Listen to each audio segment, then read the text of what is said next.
All right, and welcome back. Welcome now our guest from Birmingham, Alabama, and I guess you guys know I didn't like that sound. But anyway. Sound like Al Green. Shout out to Al Green. That's too slow for me. Music, yeah. You could have been waltzing around here on that thing. No, here we go, guys. Thanks, Courtney. Hey, we want to bring our guest on now. Peter Lancaster, WVTM out of Birmingham, Alabama, and Pick6sportshow.com. Peter, welcome to Talkback Live Sports, my friend. Man, I never had intro music like that before, man. It made me feel like a cat daddy over here. I was thinking the same thing, man. Boy, I tell you. I feel like we're in Japan now after Jason's music band. But Peter, thanks for coming on. Believe it or not, man, that was a version of Rocky. Yeah, it was a Rocky mix. Not the last one, but this last one. But anyway. Okay. All right, Peter. Yeah, Peter, thanks for coming on with us, man. Oh, of course. I hope I don't disappoint your listeners after that music and they hear my voice. You're smooth. You're plenty smooth enough, man. Yes. Man, I got a lot to live up to after that one. But I got to get your thoughts, man. I know you guys Pick6sportshow.com. Kind of tell us about that website. Yeah, man, we were trying to wrap up our NBA free agency. There's still some guys out there that are available, so we can't completely wrap it up. Yeah. We got guys like Brandon Jennings still out there. Got Mike Miller now. That's an unrestricted free agent, and just got word today that Gary Neal is going to be unrestricted now. The Spurs are going to pull their qualifying offer. So we're trying to wrap up NBA free agency, and now we're segueing right into college football, and we'll get NFL started in August. On August 1st, we're going to preview each NFL team, kind of give you a little preview what to expect, players they added through draft, trades, or free agency. So, in August we'll kick it up 100% football to get ready for college football at the end of August kicking off, and then NFL in September. Awesome, and I cannot wait for football to get started. In the dog days of summer, when we're talking about Ryan Braun and things like that. But, as far as, some of the 6 most interesting free agents that are out there right now, I know you guys put an article out on there. Kind of talk about some of those guys. And I know one guy, like you brought up first, was Brandon Jennings. And it's a guy that I'm really surprised isn't anywhere yet now. I am too. I'm shocked. No one's picked him up. I don't know why Dallas didn't go after him. To me, I thought that would have been a really good place. And instead they got his former teammate, Monty Ellis. But what are your thoughts on Jennings, and do you think he'll land anywhere? Yeah, it seems like that's been the narrative we've had together on this show, talking about him for like the last 3 weeks, hasn't it? Yeah. With Jennings, it's just it's his demands. I mean, he's not a $12 million player a year. He's just not that kind of player. Now, he's a great player, and he still has room in his game to improve and become a more dominant scorer and a dominant shooter. And I just think there's just a couple red flags with some of his style of play that teams aren't willing, and they can't. In the new CBA, teams they cannot throw money around on players who aren't bona fide superstars. And unfortunately, Jennings, right now, currently, his game, that's kind of where he falls. He's kind of at that mid-level of superstar. And, it's not a knock in his game. Look at O.J. Mayo. He kind of ran into that same problem last year. He kind of waited it out, and, he's a $7 million a year player, with Milwaukee. So Jennings might be in that same boat. He might have to take less money this year, which is $4.5 million, is qualifying offer he did receive from the Bucks, and wait it out and see what happens next year in free agency if he can't find a team during this offseason. What's up, Peter? It's Courtney. How you doing? What's up, buddy? Not much. I want to touch on Brandon Jennings. Like you said, he's a good point guard to me. But you got to think about too. A lot of NBA teams, if not majority of them, has a lot of guards on their roster. So where could Brandon Jennings possibly fit on the team let's say that already has 3 or 4 guards? They got 2 on the bench, and then you got 2 good guards starting. See, I think that's Courtney, I think that's his problem right now, and I think that's why he's not. That's why you haven't heard a lot of buzz about him because. We talked about on this show last week. Atlanta was a spot we thought he could land at, yeah. and I understand Atlanta going with Teague. Overall, I like Teague better. I think he's got a lot of toughness about him, and I think he's a better distributor than Jennings is. But that's the problem Jennings has right now. There's not a lot of places for him to go. There's not a lot of teams that have that kind of money available to offer him because most teams in the NBA already have their point guard in place that they're going for in the future. And the only team really that I've heard buzz about is Detroit. And Detroit has some great expiring contracts with Rodney Stuckey and Charlie Villanueva. So, Milwaukee's kind of in that spot to where they might be able to absorb some of those contracts and then have more money next off season because it's very apparent that the Bucks are not sold on Brandon Jennings as their future point guard. Now, I think what they want from him is his commitment to improve his game, and until that happens, they're not going to offer him the $12 million a year he's looking for. So, that's kind of unfortunately that's kind of where Brandon Jennings is. I hate it for him. But it's just, this is the reality. This is the harsh reality of free agency now in the NBA. He might want to take the high road and maybe go overseas if by the time the season starts he doesn't get picked up by anyone. Well, and that's the thing. Could he make more than $4.5 billion overseas? I don't know. And I think him staying in the league, I think it is smart.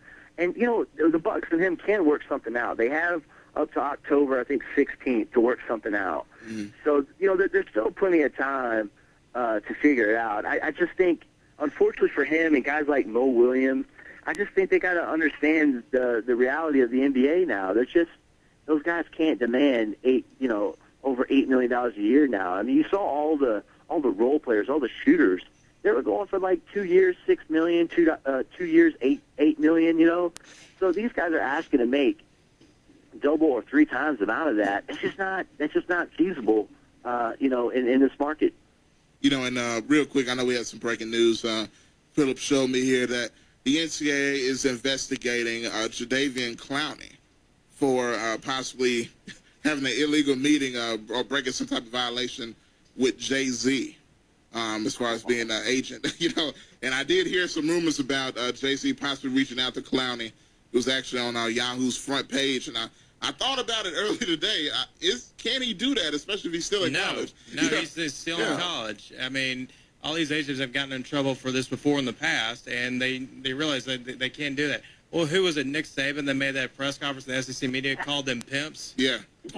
Exactly. And that's what they're doing. I mean, it's a bad way to put it, but yeah, that's one way to put it. They are. That's what it is. Yeah. And what do you think about that, Peter? Can you imagine that conversation, the old ball coach and Jay-Z? I would pay money to you see and that. Me both, Peter. Definitely. That visor would come off his head so fast and make all of our heads spin. Man, that would be pay-per-view quality right there. But hey, yeah, y'all promoting that fight, right? Yeah. Oh, yeah, Like, most you get definitely. this set up. You guys might make some extra publicity there, man. Let's get Spurrier and Jay-Z in front of a microphone. That would be a battle. Oh, yeah. Well, I think Philip's working on that right now. Yes, it's in the process right now as we speak. Yeah, I talked to Beyonce earlier today, but Yes. There you go.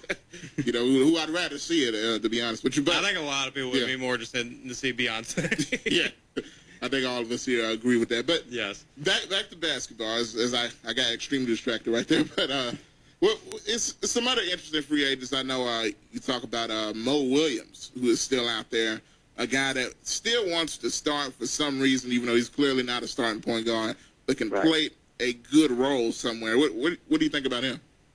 I think Mo Williams, I think he's the guy that is kind of that wild card and what's left, what's available. I mean, there's really not a whole lot. I mean, you go down the list. I mean, picking, 6 people, I mean, it was almost a stretch, really. I mean, it was a toss-up for me with Gerald Henderson or Ivan Johnson. Yeah. Ivan Johnson's a backup power forward with Atlanta, who I think has great value and a good future ahead of him. But Mo Williams, he could slide in. See, here's the beautiful thing about Mo Williams. If he would accept his role and come in. He can go with these teams who are over the luxury tax with that mid-level exception, and he can make $5 million a year, or he can go with the mini mid-level exception and make $3 million.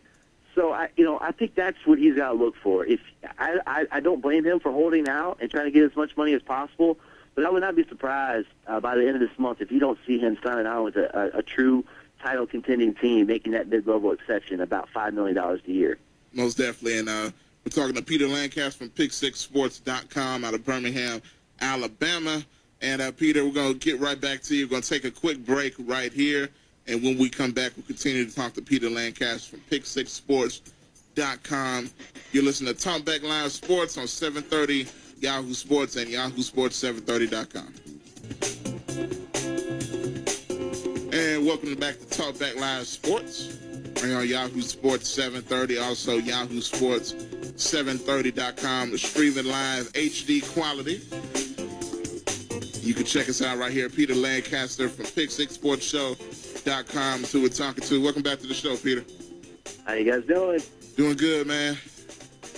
And, I wanted to ask you, I kind of one more basketball question here. As far as I know, Nate Robinson signed with the Denver Nuggets recently or a couple days ago. What are your thoughts on what that does? Does that do anything for Denver? I know they lost quite a bit. I don't know if you saw on Twitter, but I said that makes them the smallest backcourt in all of basketball. You got Ty Lawson, Nate Robinson, Randy Foye. And I was like, poor Andrew Miller, man. Andre Miller. He's got to play big-time defense for that team. But yeah, they will give them a little spark plug off the bench.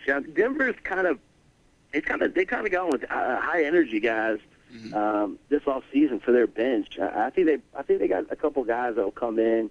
They got J.J. Hickson that came in. I think Darrell will come in and help them out a whole lot too. But their big thing still is they need a backup center bad to spell Shaq's favorite player in JaVale McGee. Yeah, Shaq and the fool, so to speak. But it's going to be interesting to see what Denver does. Now, kind of switching gears here just for a couple minutes we got left here in the show. What are you most looking forward to? I know football season's right around the corner, college football-wise and pro football with training camp coming up. But what are you most looking forward to this college football season? What are some of the things you just personally are looking forward to? In college football, I'm really interested to see who comes out of the SEC. A lot of attention's being thrown on Manziel and McCarron, but Aaron Murray there for Georgia, I think they could really ruin everybody's plans there in the SEC. I think they could sneak in. Their schedule is not as tough as some of the other teams in the SEC. So I see them being able to cash in on their opportunities, and they got so many guys coming back, and they're a talented backfield. Those guys are just gonna be hard to contain. And then you have one of Georgia's all-time leading quarterbacks there returning too for his senior season. NFL, it'd be really interesting to see how the Ravens look after all their moves they did this offseason. I mean, you go through the list of players not returning to that Super Bowl team, and it's amazing. You just wonder who's going to run out there, for that team starting off that first game on Thursday.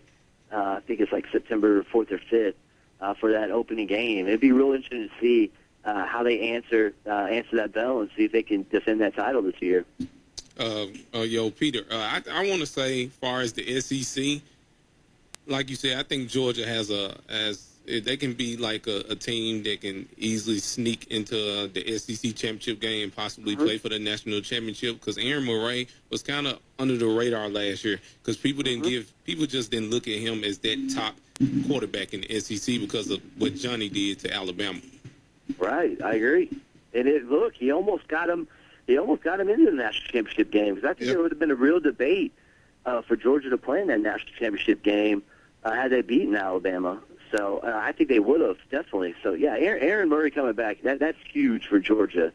And, Georgia did lose a lot on defense. They lost their nose tackle, John Jenkins, and they lost Javaris Jones. So, I mean, they did lose some talent, Alec Ogletree. So, they have a lot of spots to fill on defense. But, anybody that follows SEC football, Georgia's just reloads. They're one of those consistent teams. They always win, 9 to 11 games a season. They don't really miss a beat as far as replacing NFL type talent. So, but they got some tough games right out the chute. So if they can survive that, I definitely could see them contending in the SEC and definitely in the title picture. Oh, okay. Breaking news coming out here. I got to get this in, but according to Philippine actually has on Twitter, they got the report of how they found out that Jay-Z was contacting Jadeveon Clowney was actually from Clowney's Instagram, where he Instagrammed a picture of a link from a news site saying that there's a report that Jay-Z is interested in Clowney and is talking to Clowney. So that he basically told on himself, which was pretty dumb. Wow. Wow. Hey, Peter, man, it's been a pleasure. Everybody's criticizing me, man, saying Memphis going to win 8 games and Ole Miss might win the SEC, but that's all right. I'll write that down, and we'll check back on that in December, right? Okay, yeah. Definitely. Please write it down, Peter. Peter Lancaster, Birmingham, Alabama. Thanks, Peter. Not a problem, guys. Take care. 7:30 Yahoo Sports is KQPN West Memphis, Arkansas, Memphis, Tennessee. 7:30 Yahoo Sports, Memphis' sports station.